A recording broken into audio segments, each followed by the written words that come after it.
warahmatullahi wabarakatuh. Semoga kita semua selalu dalam keadaan sehat ya teman-teman. Sebelumnya perkenalkan, nama saya Dara Malida dengan NIM 242011426. Saya mahasiswa Nurse Setikes Surya Global Yogyakarta. Di sini saya akan menjelaskan tentang harga diri rendah untuk memenuhi tugas stase keperawatan jiwa. Baiklah, langsung saja kita mulai ya. Mungkin banyak teman-teman yang bertanya, apa sih itu harga diri rendah? Jadi di sini saya akan menjelaskan pengertian dari harga diri rendah itu sendiri. Jadi harga diri rendah adalah tidak berharga, tidak berarti, dan rendah diri yang berkepanjangan akibat evaluasi negatif terhadap diri sendiri dan kemampuan diri. Di sini menurut Kliat tahun 2006. Adapun pengertian dari harga diri rendah itu sendiri menurut Stewart and Sanden tahun 2006, di mana harga diri rendah dapat terjadi secara situasional atau trauma atau kronis atau kritik diri yang telah berlangsung lama dan dapat diekspresikan secara langsung atau tidak langsung. Di sini ada konsep terjadinya harga diri rendah itu sendiri. Yang pertama, seseorang itu tidak mampu mengenal dirinya sendiri. Dari hal tersebut akan muncul kesalahan dalam menilai diri sendiri. Dari kesalahan tersebut, seseorang akan tidak puas dengan kondisi diri dan tidak yakin dengan kemampuan diri sendiri. Sehingganya dari hal tersebut maka akan menyebabkan terjadinya ketidakpercayaan diri pada seseorang tersebut, yang kemudian akan merasa seseorang tersebut memiliki harga diri rendah. Kemudian di sini ada etiologi dari harga diri rendah itu sendiri, di mana dibagi menjadi dua, yaitu faktor predisposisi dan faktor presipitasi. Faktor predisposisi ini dibagi lagi menjadi dua. Yang pertama itu perkembangan individu, kemudian yang kedua itu ideal diri. Untuk perkembangan individu itu sendiri meliputi yang pertama itu adanya penolakan dari orang tua, sehingganya anak tersebut itu merasa bahwa dirinya itu tidak dicintai oleh kedua orang tuanya.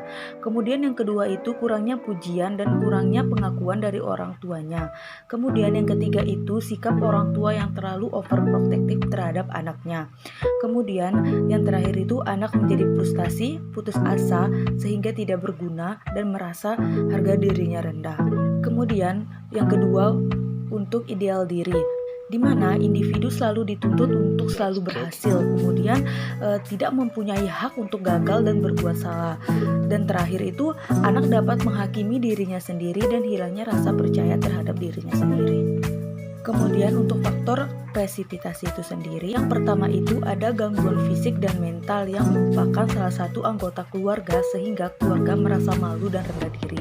Kemudian yang kedua itu pengalaman traumatik yang berulang-ulang secara terus-menerus seperti penganiayaan seksual dan psikologis atau menyiksa kejadian yang mengancam kehidupan. Kemudian ada tanda dan gejala dari harga diri rendah.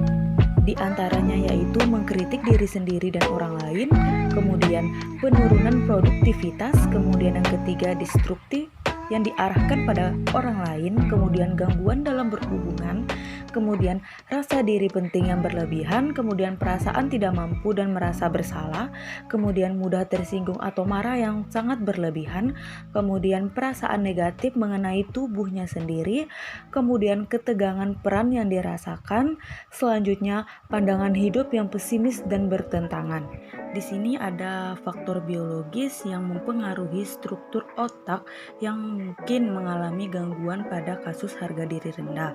Yang pertama itu adalah sistem limbik, di mana sistem limbik yaitu pusat emosi. Dilihat dari emosi pada klien dengan harga diri rendah yang kadang berubah-ubah seperti sedih dan terus merasa tidak berguna atau gagal secara terus-menerus. Kemudian yang kedua itu hipotalamus, di mana hipotalamus ini juga mengatur mood dan motivasi pada pasien dengan harga diri rendah. Kemudian yang ketiga itu adalah talamus. Nah, di mana talamus merupakan sistem pintu gerbang atau menyaring fungsi untuk mengatur arus informasi seperti sensori yang berhubungan dengan perasaan untuk mencegah berlebihnya di korteks. Kemudian yang terakhir yaitu amigdala yang berfungsi untuk mengatur emosi itu sendiri. Di sini ada rentang konsep diri itu sendiri.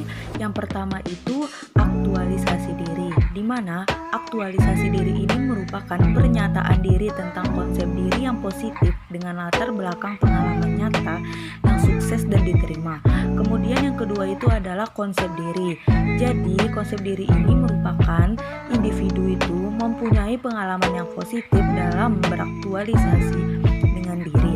Kemudian yang ketiga itu ada harga diri. Jadi harga diri ini termasuk dalam harga diri rendah, di mana transisi antara respon konsep diri adaptif dengan konsep diri maladaptif. Kemudian keracunan identitas, di mana keracunan identitas ini merupakan suatu kegagalan dari individu itu sendiri untuk mengintegrasikan aspek-aspek identitas pada dirinya sendiri seperti psikososial, kepribadian. Kemudian yang terakhir itu depersonalisasi, di mana depersonalisasi ini merupakan perasaan yang tidak realistik dan asing terhadap diri sendiri yang berhubungan dengan kecemasan, kepanikan.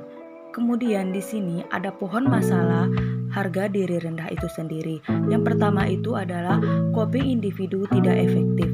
Dari hal tersebut, maka akan menyebabkan terjadinya gangguan konsep diri atau harga diri rendah, sehingganya seseorang pada akhirnya akan mengalami isolasi sosial atau menarik diri.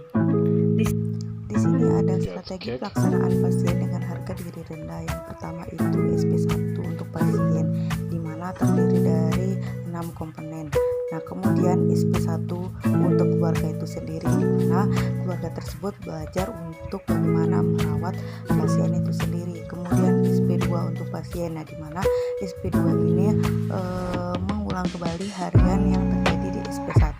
Kemudian SP2 keluarga ini sama juga, yaitu bagaimana cara mempraktekkan dalam merawat pasien itu sendiri. Dan SP yang ketiga itu untuk keluarga itu sendiri, yang pertama itu bagaimana membuat keluarga membuat jadwal aktivitas serta menjelaskan